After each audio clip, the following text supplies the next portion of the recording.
Good morning बच्चों, शांति कुंज online classes में आपका स्वागत है। और मैं हूं आपकी साइंस टीचर गीता मैम, और आज से साइंस आपको मैं ही पढ़ाऊंगी। तो बच्चों, हमारे चैप्टर नंबर 1 कंप्लीट हो चुका है।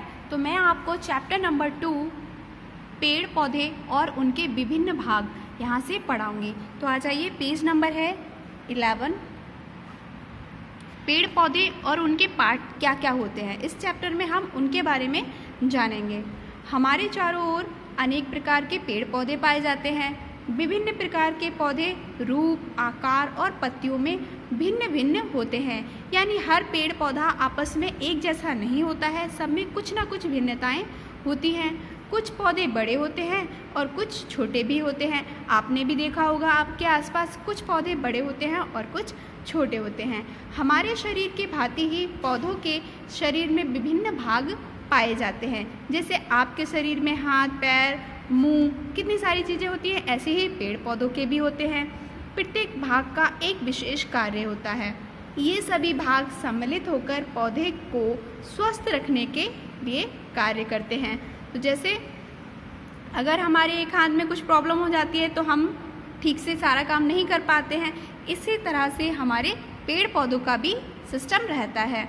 पौधा मुख्य रूप से 2 भागों में बटा होता है। एक तो होता है भूमिगत भाग, दूसरा होता है वायवीय भाग। यानी जो आपको दिखाई देता है उसे हम वायवीय भाग कहते हैं, और जो जमीन के अंदर रहता है, जिसे आप जड़ कहते हैं, वो भूमि के अंदर रहता है। तो आइए हम सबसे पहले पढ़ते हैं अंडरग्राउंड पार्ट्स यानी भूमिगत भाग के बारे में। पौधे का वह भाग जो जमीन के अंदर होता है भूमिगत भाग कहलाता है। जड़ पौधे का भूमिगत भाग होता है। इस चित्र में देखिए, आपको दिख रहा होगा, ये इसकी जड़ है और ये जमीन के अंदर रहती है। तो ये इसका कौन सा भाग कहलाएगा? ये इसका भूमिगत भाग कहलाएगा। वायवीय भाग, जिसे एरियल पार्ट कहते हैं। पौधे का भूमि से ऊपर का भाग वायवीय भाग कहलाता है। तना, शाखाएं, पत्तियां, फूल, फल, बीज, ये सब पौधे के वायवीय भाग होते हैं। इसे पिरोह भी कहते हैं। तो ये जो ऊपर का पोर्शन है, ग्रीन ग्रीन जो आपको दिखाई देता है, ये क्या कहलाता है? ये ही वायवीय भाग कहलाता है। तो बच्चों, सबसे पहले हम पढ़ते हैं भूमिगत भाग की जड़ के बारे में, रूट के बारे में। पौधों को जमीन से उखाड़ने पर जमीन से निकला भाग प्रायः जड़ कहलाता है। जब आप कोई पौधा उखेड़ते हैं तो एक जमीन के अंदर जो मिट्टी के साथ में जुड़ा रहता है, वो भाग उसका जड़ कहलाता है, यानी उसकी रूट कहलाता है। जड़ में अनेक छोटे छोटे रेशे निकले रहते हैं। जड़ कैसी होती है? जड़ में बहुत सारे रेशे होते हैं। जड़ों का रंग सफ़ेद, हल्का पीला या मटमैला सा होता है। जड़ें 2 प्रकार की होती हैं। एक मूसला जड़ होती है और एक होती है अपस्थानिक, जिसे झकड़ा जड़ बोलते हैं। एक रोचक तथ्य दिया हुआ है जो मैं आपको समझाती हूँ कि एक औसत पौधा अपने भोजन का केवल 10% भाग ही मिट्टी से लेता है। शेष 90% भाग वह वातावरण से प्राप्त करता है। यानी जो भाग जड़ में होता है, यानी पृथ्वी के अंदर जो भाग होता है, उससे केवल 10% ही ग्रोथ होती है। बाकी ग्रोथ किससे होती है?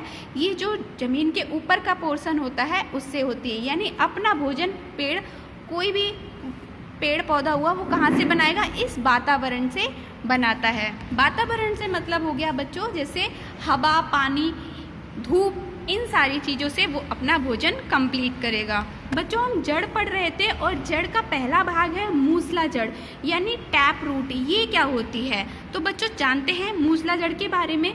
इसमें मुख्य जड़ से अनेक छोटी शाखाएं निकलती हैं। मुख्य जड़ तथा इसकी शाखाओं को मूसला जड़ कहते हैं। ये जड़ें भूमि में अधिक गहराई तक प्रवेश कर जाती हैं, जैसे कि चना हो गया, मटर, गाजर, सेम, सरसों के पौधों में मूसला जड़ें होती हैं। तो मूसला जड़ें कौन सी होती हैं? ये जो चित्र में आपको दिख रही हैं, यही होती हैं मूसला जड़ें। इनमें क्या होता है? एक जड़ से ही बहुत सारी जड़ें निकली हुई रहती हैं, बहुत सारी छोटी छोटी शाखाएं रहती हैं रेशे के फॉर्म में। ओके बच्चों, समझ में आया आपको मूसला जड़? दूसरी है अपस्थानिक जड़ यानी फाइब्रस जड़, रूट। इसमें कोई मुख्य जड़ नहीं होती है। मूलांकर के आसपास तने के आधार से अनेक धागे के समान रेशे जुड़े होते हैं और ये रेशेदार जड़ें अपस्थानिक जड़ें कहलाती हैं।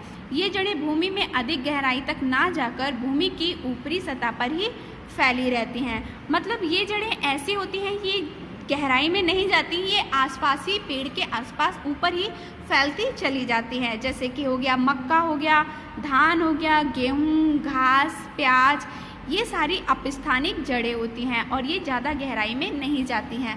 इन्हें ज़रा हल्का सा भी आप उखाड़ो तो आराम से उखड़ जाती हैं।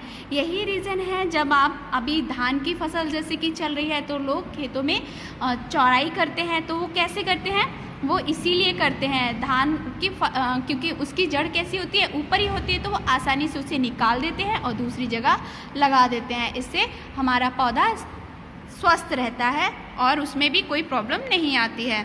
ओके बच्चों, तो आपको जड़ों के बारे में पता चल गया। नेक्स्ट क्लास में हम इसके कार्यों के बारे में भी पढ़ेंगे। अब आपका होमवर्क है, आपको करना है सही विकल्प पर सही के निशान। ओके, पहला क्वेश्चन है, जमीन के अंदर के भाग को क्या कहते हैं? बताओ, अभी बताया मैंने, जड़ कहते हैं, राइट। सेकंड क्वेश्चन है, गाजर, मूली, चुकंदर आदि ये सब भोजन का संग्रह करते हैं। थर्ड है, पौधे का सबसे सुंदर भाग क्या होता है? फूल होता है। फोर्थ है, क्लोरोफिल, यानी फिल इन द ब्लैंक में आप भरेंगे, क्लोरोफिल के कारण पत्तियों का रंग हरा होता है। ओके, आगे के चैप्टर हम इसकी स्टडी भी करेंगे। तब तक आपको इतना होमवर्क अच्छे से अपनी कॉपी में करना है। ओके बच्चों, बाय बाय।